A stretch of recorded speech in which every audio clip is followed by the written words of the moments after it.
know, we're all excited about ZINZINO. That's why we're here. And we know that this has the most incredible products that work, and we can prove it. We have a super fantastic company, great leaders, and a real powerful compensation plan. And then we talk to people about this, and sometimes you get this, well, maybe they're not interested. And you're thinking, what? How can you not be interested in this? Or they're thinking, yeah, well, I don't think it works. I don't think those kind of businesses work. I don't think, something could be that good. If it sounds too good, it's got to, it can't be real. What happens when we have this rejection? Or how can we actually prospect and talk to people without rejection or without any fear of rejection? Well, wouldn't we all want that? You see, that's a hint. Absolutely. So that's why we have the speaker on today who's the master of contact and prospecting without rejection. So let's bring him on here. We are proud to have him on here. He's a legend in the industry, Tom Big Al Schreiter. Hi, Tom. Hello. And as you can see, all of the different books, I think, I don't even know how many books you have written, but they are so concise of step-by-step how-tos. And that's what I think so many people love when you're training, is it's so easy to go to, and yet also it's a lot of fun because you have a great way of writing and a great way of speaking that makes all these things fun too. You've got a lot of books. How many books have you written, Big Al? Oh, over my career, more than 50. So it's been a few. That's been a few. Well, today we're going to talk a little bit about prospecting without rejection. So we want to prospect. We want to talk to everybody. But I think so many people are fearful about what if they say no, or what if. Are there things we can say and do that actually can help that? Well, let me give you some good and bad news first. The good news is most people here on this call probably don't get rejection. And the bad news is because we're not talking to anybody. So that's why. And there's a reason why we might be hesitant to talk to people, because people can be cruel, rude. They react to us badly. Their mother dropped them on their head. They've had a bad day. Quite honestly, nobody wants that. So you say, well, yeah, but I do need to build my business. And I know it's possible to build a business because I see some people at the top. So I can't say it's not possible. All I can say is my version of it is not working. But, you see some of the people at the top, quite honestly, they don't look like any brave superhumans that walk through walls. Some of them are shy and nerdy and scared of their shadow. So they must know something I don't. So what I'd like to know is what they know, so I don't have to do it. So I sent a file to Carla. She can send it at the end so you don't have to take notes. And what it is a chapter from one of my books. It's kind of going to summarize what we're going to talk about today. But if you are thinking, yeah, I want to build a business, I really do. I have this desire. I got this emotional reason, but every day I see people don't really talk to them. Here's the problem. The first step is just too hard. All right? You say, well, if I just get by that first step where they're nice to me and talk to me and want to know about my business, then I can explain the program. But I can't get past that first thing, that rejection. And when I do try to explain to them, their arms are folded and they're looking for reasons why not instead of reasons for. Does that sound a little bit familiar? And if it does, well, welcome to humanity. That's sort of how it works. Now, what we're going to do is just fix it. So the bottom line is, everyone here, if you have a pulse, you have fear. Some people may not admit it to other people, but they still have fear. Every one of us have fear. It's a natural human emotion that keeps us alive. The number one program in the human brain is called survival. It says, you know, if we don't survive, all bets are off. So whatever we do, I want to be careful. I don't want to take risk. And that's our human brain saying, don't get rejected by the tribe and they throw you out alone in the jungle where the tigers are going to eat you. You know, got to get along with people. And so we have this tremendous fear of rejection. This is a natural human emotion. Don't try to reprogram it out of your brain. It's there. It's permanent. It's wired in. We've had it for, you know, tens of thousands of years. Get over it. So if some have it more than others, right? Well, I had it a lot more than others. And I will tell you what I've learned in 50 years about fear. There's only two ways to handle it. Here's way number one, is to read motivational books, chant affirmations, sing the company song, walk across coals, yell at the mirror, I'm one with the universe every morning, to lie to our subconscious mind and pretend that we don't care what other people say. I can tell you in my 50 plus years experience, I've never been able to get this to work even once.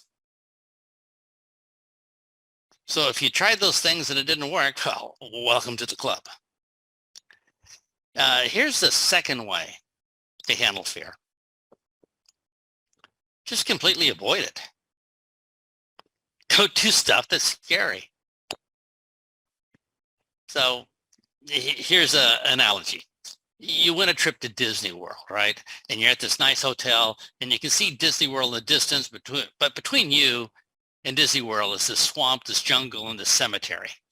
And you're thinking, I hear some moans coming out of this cemetery and I see some evil spirits flying around, and I know the swamp is full of alligators and snakes. Even though I want to go to Disneyland so bad, it's on my goal board, my vision board. Are we going to? No, we're not going to go across that. The solution is not to psych ourselves up. The solution is say, well, I'll take an Uber that'll drive me all the way around it so I can avoid it. So that is what I recommend.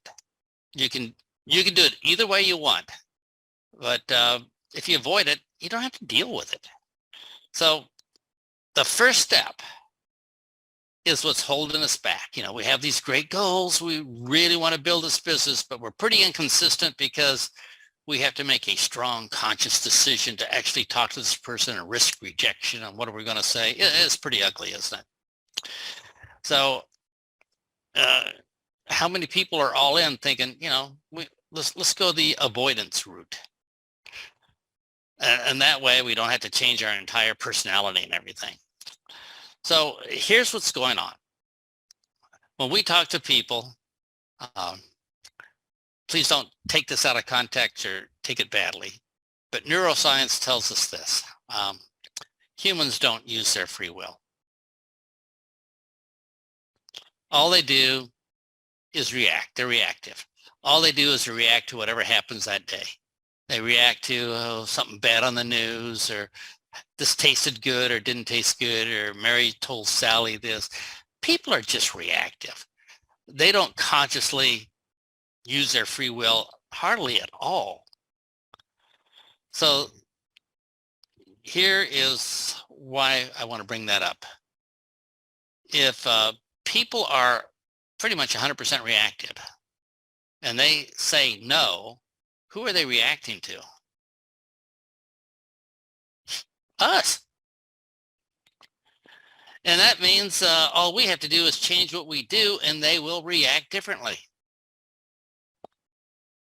So all that rejection and stuff, they don't have the free will to do that. They're just reacting to our bad way of doing it. So let me show you how people are 100% reactive very quickly here. Go outside right now. It's summer and you see somebody walking by on the sidewalk and give them $100. Will they react? Go, yeah, $100. Way to go. I won the lottery. Hey, you got any more? This is great. High five, you know. They will have a certain reaction. Now, imagine this. You go outside, you meet that same person. This time, don't give them $100. This time, give them a punch in the nose.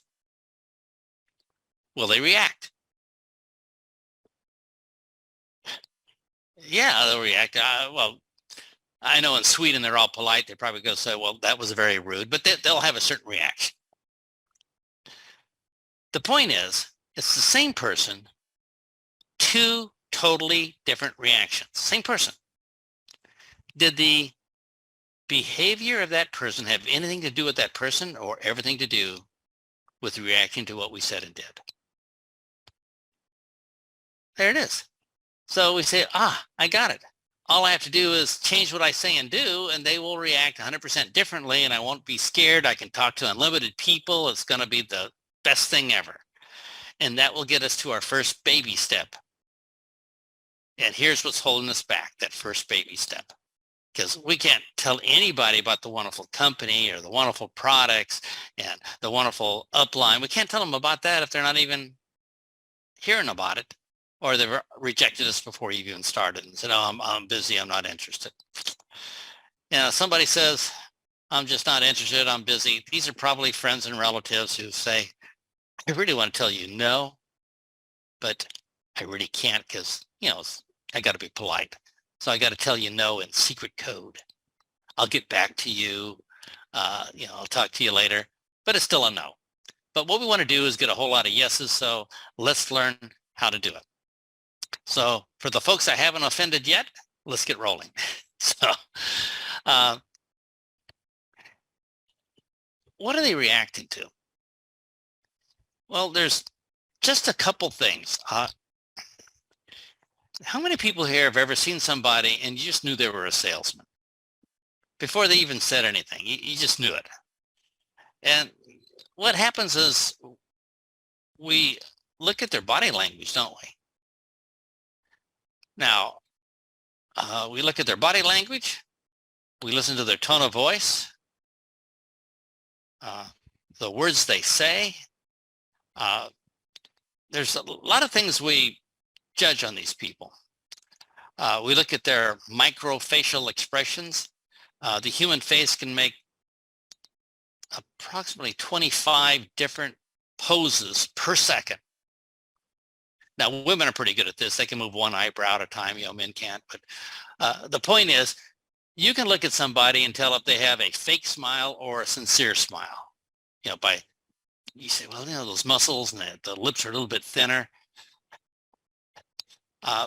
Two cavemen meet in the woods. First time they walk past each other. They have about 1 second to judge and size up the other person. Is this person going to be friend or foe? If they misjudge, they die. They don't reproduce. So we come from a long lineage of tens of thousands of years of people that are able to look at somebody and pretty well size them up. So what's happening is our prospects look at us and size us up very quickly and have an immediate reaction. It's all done within a second. Now, we don't consciously go through and think about all these things. Our subconscious mind has all these sophisticated programs. It just sends a signal to our conscious brain saying, uh-oh, this person's a salesman. Start looking for reasons why not, get some objections and excuses and try to kill it. So you say, all right, I prejudge strangers. I can tell when a salesman is wearing a three-piece suit, carrying a briefcase on the beach in Playa de Carmen. Yeah, that's kind of a sign. And these microfacial expressions. So what we have to do is fix all that. Now, I don't know how many people here are body language experts. They say, we got to get our body language. How about tone of voice? That's what they don't even have to see us. They can pick us up over the phone or audio. You know, when your mother, when you're young, your mother called you, hey, come here. We can tell from her tone of voice if we're in deep trouble or not. So people can pick up little nuances in our voice. So it's all right. So it's the tone of voice, and I got to get my body language, and I got to get my microfacial expressions right. Yeah, and then later on, I got to get the right words. Let me give you a shortcut. Because if you're going to try to control your microfacial expressions 25 per second, you're going to get tired in a hurry. It's not possible. So the shortcut is this. Our body language, our tone of voice, and our microfacial expressions are all automatically controlled by our intention. Whatever we intend to do, it shows up all over our face, our body language, and it shows up in our tone of voice. So all you have to do is change your intention, change your agenda, and all those things are fixed automatically. I'll do a quick example here. Let's say I'm going to talk to Valerie, and Valerie's the head of Citibank International, Galactical or whatever, and I want to tell her about the business. So right before I come in to talk to her, I say to myself, I just need one more person to qualify for the trip, and then it's going to balance my binary, and then I'm going to do this, and I'm going to take this money here, and when I talk to her, there's no way out. I'm going to close her. I'm going to use my power close it. I'm going to make. I walk in with that intention all over my face. Well, what's going to happen? Valerie is going to see that, and I'm dead meat. I'm toast before I even get a start. Now, if I was a little bit smarter about this, I'd go in with the intention of, okay, before I meet Valerie here, I know this. Valerie wants to live longer instead of dying quickly. Here's something that can help. And she will appreciate having the option to take advantage of it. She may or may not, I don't know. But at least she'd like to know that here's a way that she can help herself live longer. I mean, she has a lot of money. She doesn't want to die too soon. She wants to be blowing that, gambling in Vegas or whatever she does. But say, all right, I can do this. So we walk in with that intention, and Valerie says, I don't know what it is about that person, but that person's here to help me. So the first thing is, and I couldn't do this in the beginning, we got to let go. I got to make this sale. I got to force this person. I got to manipulate this person. I got to convince this person. I got to get them to join. Throw that agenda out. You say, all right, so what kind of agenda should I have? Now, I'll read some off here, but they're going to be in your notes, so you don't have to write these down, okay? So just sit back and just think of how this would feel. I'll just read these off very quick. You might say to yourself, my mission is not to sell prospects stuff they don't want. I don't want to sell anybody something they don't want. That's a pretty good one. And I don't want to manipulate people into my agenda. Well, that's a pretty good one to have. I offer an improvement in their lives. So most people are smart enough to know that an improvement is better, so I don't have to convince them. I don't have to sell them.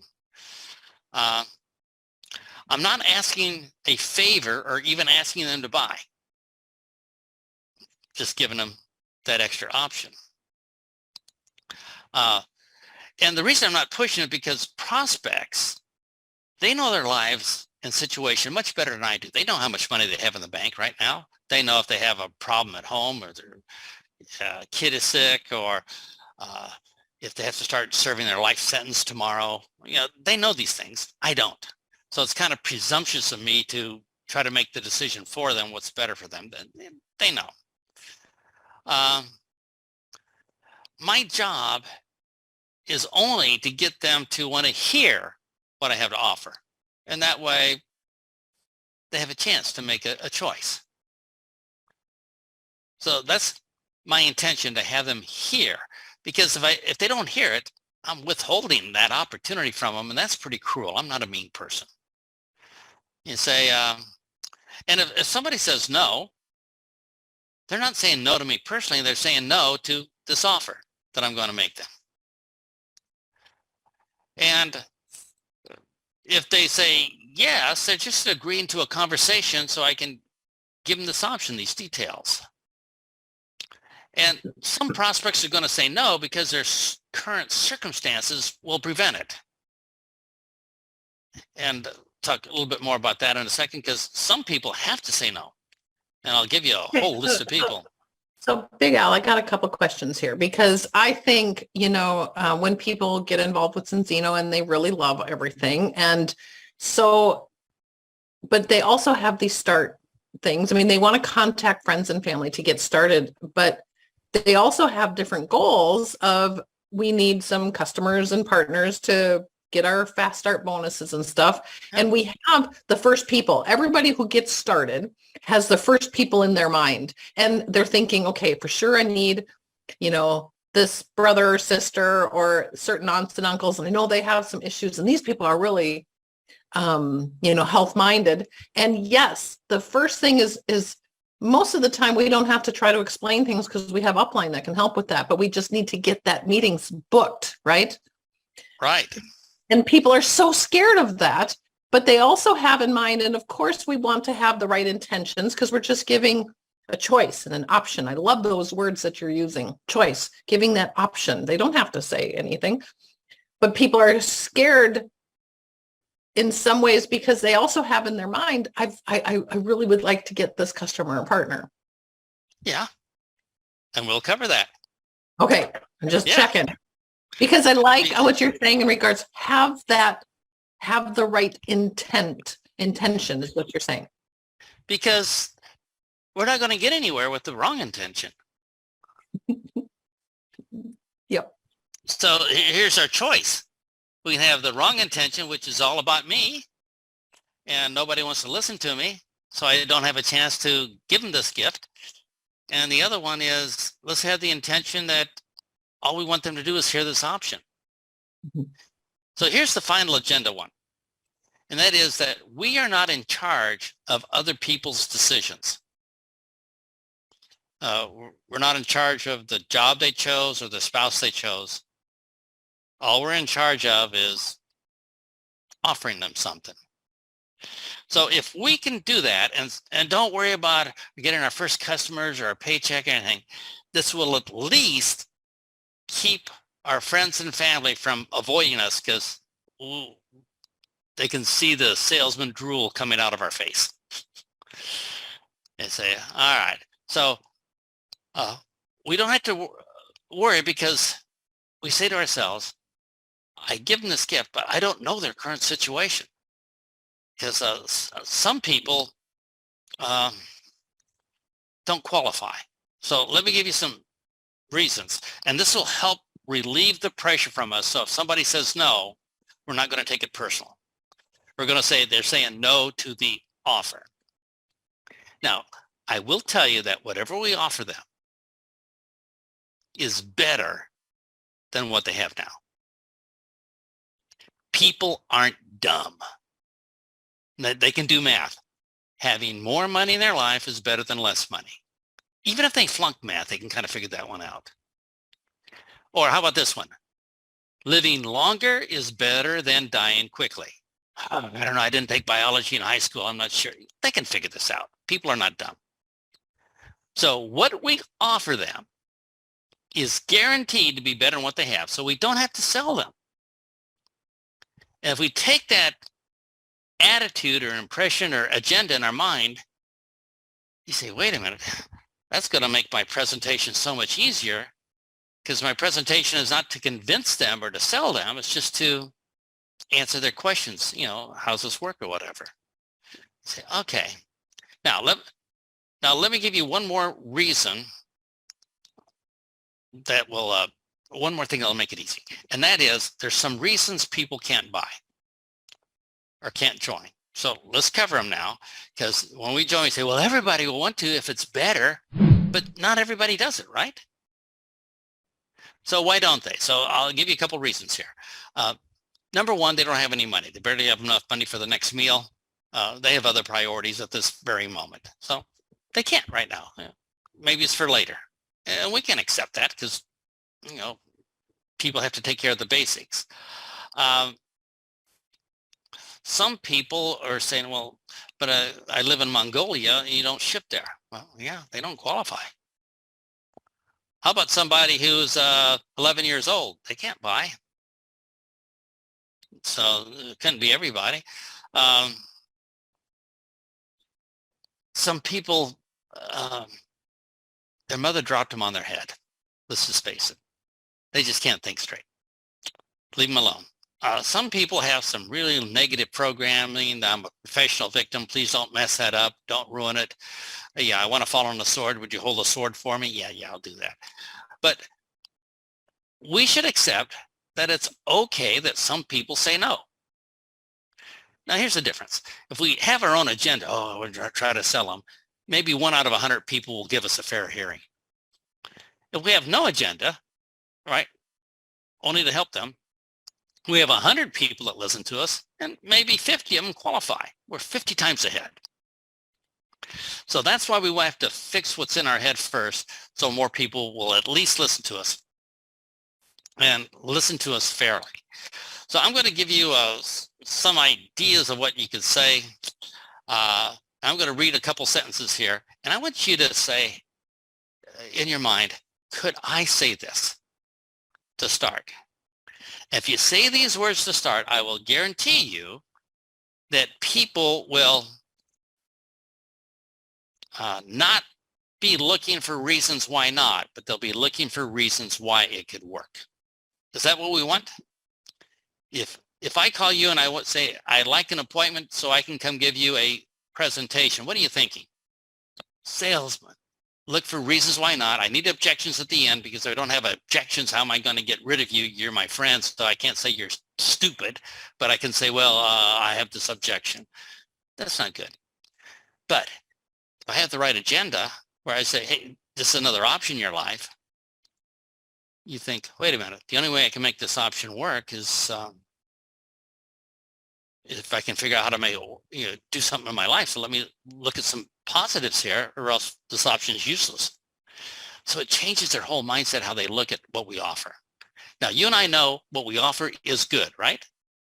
And if we can change their mindset so they're looking for reasons why, our odds go up a lot. Now, they could have some other reasons we don't know about, but our odds really go up. So here are some opening words that you can use with your relatives and friends and even the coldest prospect. And I'll end up with one that just crushes it. So here, ready? Don't write these down. I'll have them all printed out for you. First one, you start off by saying, this may or may not be for you. What does that tell them? You mean it's okay if I say no? How cool is that? I don't even have to look for reasons why not. I could just say at the end, it's just not for me. And there's no pressure. I can listen with an open mind. Or how about this one? I don't know if this will work for you, but you can decide that. And they say, whoa, I'm in charge of the decision, not you? Oh, how cool is that? I'm brilliant. I could do math. All right, how about this one? This is really soft. Here's something for you to consider in the future. That's pretty safe, isn't it? And you say, wow, so I could say these things to start off with, and then people aren't, afraid of a salesman. Or how about this may or may not be your cup of tea or coffee. Or how about this one? Only you know if this will work for you or not. And you say, oh, all right, I can do that one. How about this one? I know you explore options, so here is one more option to add to your list. Now, do any of these fit your personality? The way you like to talk to people? You say, well, not really. All right, so let's do a couple more. Only you can decide if this is something to move forward on or not. Or this may or may not be a priority for you, but something to add to your list of options. How easy is that? Remember, don't write these down. I'll give you the whole list here. This is another direction you can add to your choices. Huh, that sounds pretty non-threatening to people. Or before this is a little bit longer one. Before I show you how this works, I need to tell you something important. Now they're listening. It is okay to say no to this business and keep your life the same. Well, that's pretty safe. You're saying it's okay. I like that. And keep my life, wait a minute, I don't want to keep my life the same, they're thinking.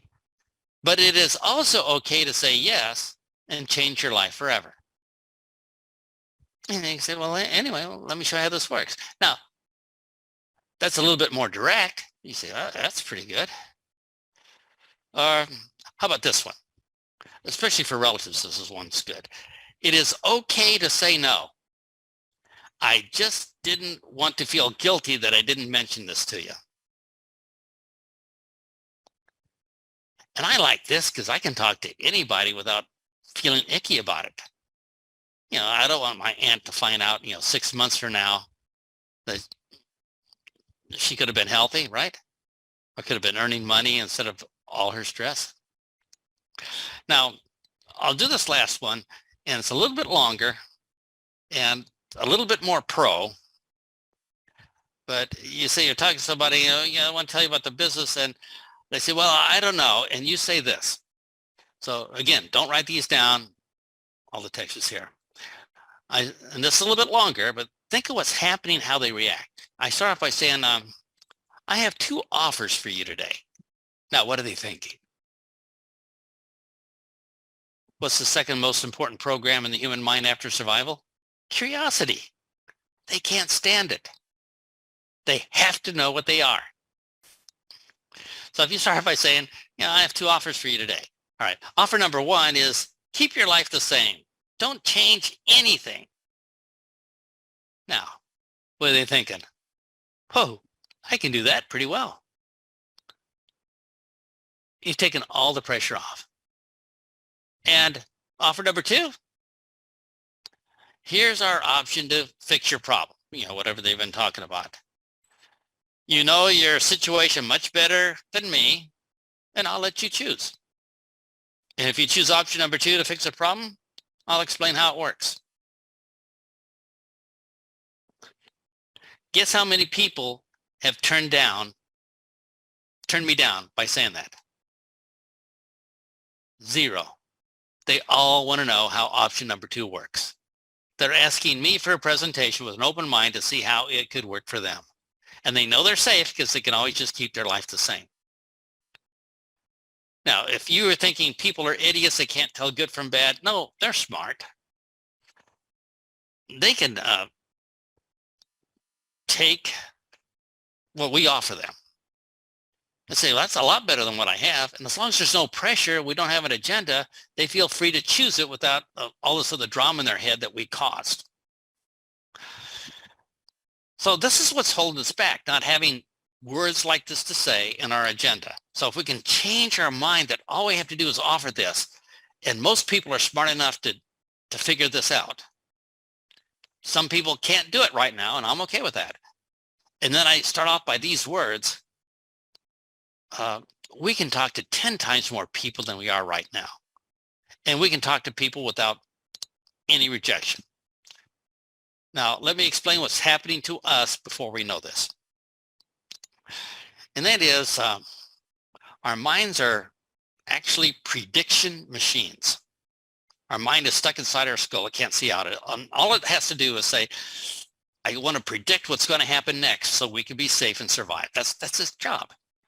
So here's how it works. If you're playing tennis, you don't run to where the person hits the ball. You run to where the ball is going to land, right? Our mind is a prediction machine. You're walking down a sidewalk and you see some stairs. You predict that you better pick up your feet when that first step comes, or you're going to, fall on your face. It's going to really hurt. So our mind predicts the future, makes its best guess to keep us alive. So before we've known what we covered today, here's what our mind prediction machine says. You've tried talking to people before a couple times. Yeah. Didn't turn out well. I predict something bad's going to happen. Don't do it. That's how our mind works. You're crossing a busy street and you look to the left and just a wall of cars coming, and your mind predicts, if you cross the street, you're going to be flat as a pancake. You're going to be a human speed bump. And so our mind says, don't do it. It's automatic. So because we've had bad experiences in the past, because we've said bad things and we had an agenda and we turned people off, our mind is constantly predicting a bad outcome. And so our mind won't let us overcome our fears. But if all our agenda is just to give people an option and say, you're smart. You don't look like your mother dropped you on your head. You can figure it out. If it's right for you, go for it. And if it's not, it's fine. Our mind will allow us to talk to anybody, anywhere, and just using one of those things. So here's some key words. You want to think in the words of options, not presentations, but options. See, my job is just to give them an option. And quite honestly, this option is pretty good, The decision to join your business happens at this moment. It has nothing to do with the ratio of omega-3 to omega-6. That happened, the decision to buy happened way before that. They say, yeah, I want to be healthier. Give me the details. Well, then you can tell them about omega-3 and 6 and whatever. But that's after the fact. The decision happened earlier. And if we've had bad experiences in the past, our mind prediction machine is just going to make it miserable for us. So that is how we approach it. So I'll send you this entire document, and Carla will, and you can have all your notes here with the exact words, and some of these phrases is something you can use right away and talk to people with no more fear, no more rejection. And, other people think, oh, you're some brave, courageous superstar. No, you just know what to say. It's just that easy. So, Carla, we can turn over to questions or anything. Well, I love that, Doc. It's just crazy, Tom, because there's so many options, but it really is the right heart and having the right intentions, because what we have is incredible, and kind of letting go of everything in a way and just being okay with giving them the option. You actually said that sentence, you're giving them a gift. Just giving them this gift, it's an option. And when you give gifts, sometimes people use the gift, sometimes they return them, sometimes they put it on a shelf for a while and maybe use it later. But it's the same kind of feeling. So you just need to be able to give the gift. Something like that. Yeah, our mind predicts if I give them an option or a gift, they'll appreciate it. Mm-hmm. So yeah, go ahead and do it. It's okay. So all we're doing is following the rules of how the human mind prediction machine model works based upon our programs. So I tell people in network marketing, there's something that's not working. We just haven't learned that little skill yet. That's all. We can figure this out. Well, we are so appreciative and posting this in the links here and also on the streaming. So you will have that file. It is great. So we appreciate you, Tom, appreciate that you come on to our calls here and train us in it, because we know we want to get the word out to more people about what we're really doing. So thank you. We so appreciate you. Thanks so much, Tom. Good luck, everybody. And now you can talk to 10 times more people with no fear. Thanks so much, Tom. Have a great day, everybody. Thank you. Tom. Thank you. Tom. Thank you.